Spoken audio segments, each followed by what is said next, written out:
Hi guys, I'm Ashley. Today we're going to talk about the pincer grasp. We will go over what the pincer grasp is, why is it important, and how we can teach this skill in a fun and creative way. I have been a registered behavior technician in ABA therapy for about 3 years, working with kids with autism. And one of the skills that we teach them and work on with them is the fine motor skill of the pincer grasp.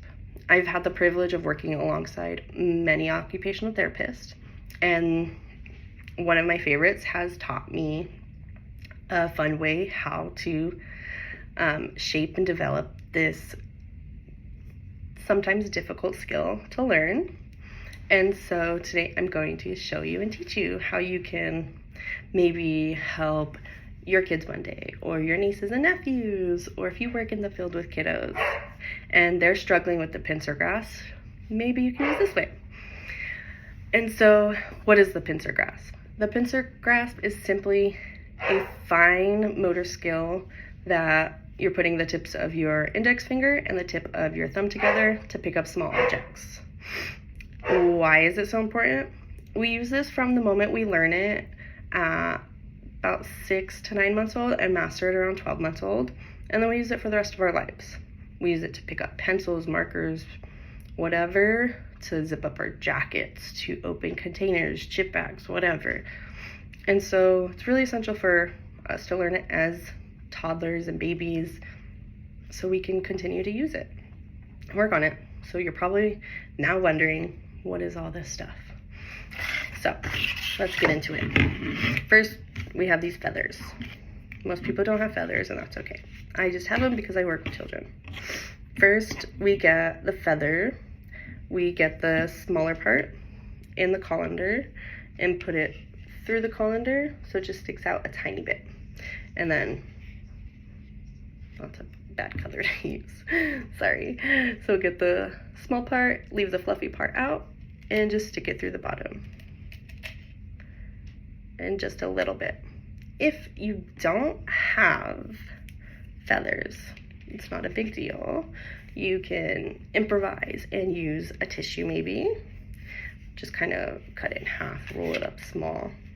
And you're just gonna leave it up, pull them out just enough so they have to use their little tiny fingers, whether it's like that to start, but you're just gonna put it in there just enough, the feather fell, to pull out.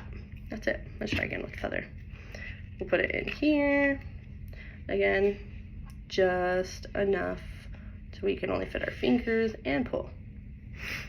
And that's one way. Another fun way, and then when they pull it, they can drop them and they float, and it's a fun, grand old time. Another way, you get an egg carton. Typically, you'll put pom-poms. I don't have any, so we're using the ends of Q-tips. You get, essentially, you'll get a small, tiny object and put it in a small area, so it kind of forces them to fit their fingers in, pull the object out. Simple enough. And then last but not least, once they establish the overall concept of the pincer grasp, to continue to develop and strengthen those tiny muscles in their hands, you will typically use clothespins, not these hard metal things. I forgot what they're called. But get a plate, a bowl, and they'll just put them on one at a time. Easier with clothespins.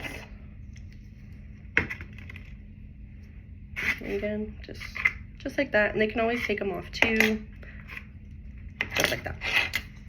Essentially, we are shaping from kiddos grabbing items like this, or grabbing their pencil, writing like this, to let's pick up a pencil and write. But that's all I have for you guys today. I hope you learned something, and I hope you can use it in the future. But that's all. Bye.